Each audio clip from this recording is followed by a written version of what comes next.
প্রিয় বন্ধুগণ, সম্মানিত মুসলিম ভাই ও বোনেরা, আমরা আল কোরআনুল কারীমের 4 নম্বর সূরা সূরাতুন নিসা এর 75 এবং 76 নম্বর আয়াত সম্পর্কে আলোচনা করব ইনশাআল্লাহ। আল্লাহ সুবহানাহু ওয়া তাআলা ইরশাদ করছেন 75 নম্বর আয়াতে, ওমা লাকুম লা তুকাতিলুনা ফি সাবিলিল্লাহি ওয়াল মুস্তাদআফিনা মিনার রিজালি ওয়ান নিসাই ওয়াল উইলদান। আল্লাহ বলছেন, তোমাদের কি হয়েছে? ওমা লাকুম লা তুকাতিলুনা ফি সাবিলিল্লাহ, কেন তোমরা আল্লাহর পথে জিহাদ করছো না, সংগ্রাম করছো না? আল্লাহ প্রশ্ন করছেন।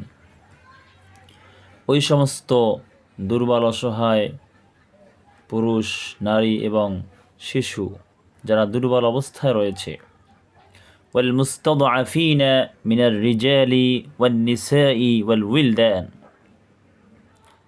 এই সমস্ত পুরুষ, নারী ও শিশুদের মধ্যে যারা দুর্বল, তারা বলে, আল্লাযীনা ইয়াকুলুনা রব্বানা আখরিজনা মিন হাযিহিল ক্বরিয়াতিয যালিমি আহলুহা, হে আমার রব, রব্বানা আখরিজনা, আমাদেরকে বের করুন, মিন হাযিহিল ক্বরিয়াতিয যালিমি আহলুহা, এই অত্যাচারী, জালিম, অধ্যুষিত জনপদ থেকে আমাদেরকে বের করুন। ওয়াজআল লানা মিন লাদুনকা ওয়ালিয়্যা, আমাদের জন্য একজন অভিভাবক আপনি নিযুক্ত করুন। ওয়াজআল লানা মিন লাদুনকা নাসীরা, আমাদের জন্য একজন সাহায্যকারী আপনি পাঠিয়ে দিন, অভিভাবক পাঠিয়ে দিন।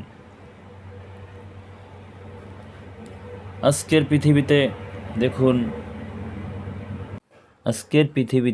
গোটা বিশ্বের দিকে তাকিয়ে দেখুন, মুসলিমরা বিভিন্ন জায়গায় নির্যাতিত অবস্থায় রয়েছেন, তাদেরকে হত্যা করা হচ্ছে, তাদেরকে ধ্বংস করে দেওয়া হচ্ছে। ফিলিস্তিনি মুসলমানদেরকে ধ্বংস করা হয়েছে।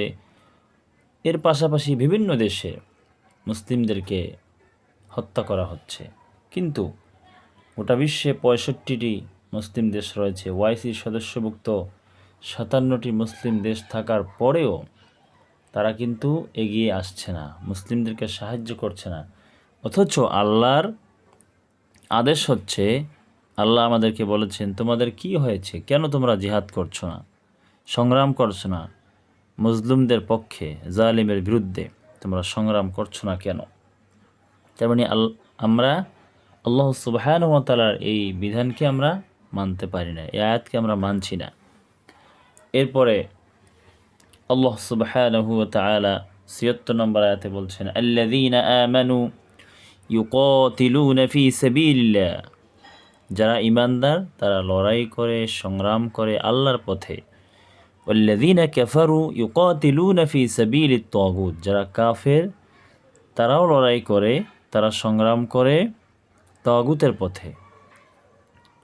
তার মানে আল্লাহ সুবহানাহু ওয়া তাআলা অত্র আয়াতে মানুষকে দুটি শ্রেণীতে ভাগ করলেন, একটি হচ্ছে ঈমানদার, একটি হচ্ছে কাফের। ঈমানদার ব্যক্তিরা সর্ব অবস্থায় তারা আল্লাহর পথে জিহাদ করে, সংগ্রাম করে, লড়াই করে, আল্লাহর দ্বীনের পথে অবিচল থাকে।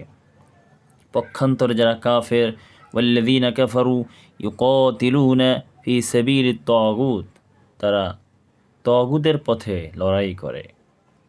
আল্লাহ বললেন, ফাকাতিলু আউলিয়া আশ-শাইতান, সুতরাং তোমরা লড়াই করো, যুদ্ধ করো শয়তানের অনুচর, শয়তানের বন্ধুদের বিরুদ্ধে তোমরা যুদ্ধ করো।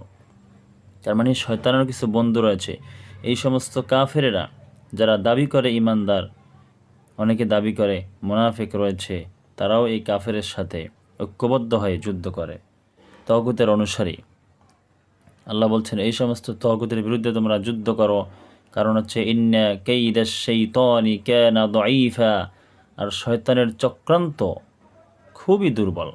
সুতরাং আমাদের উচিত হবে আল্লাহ সুবহানাহু ওয়া তাআলার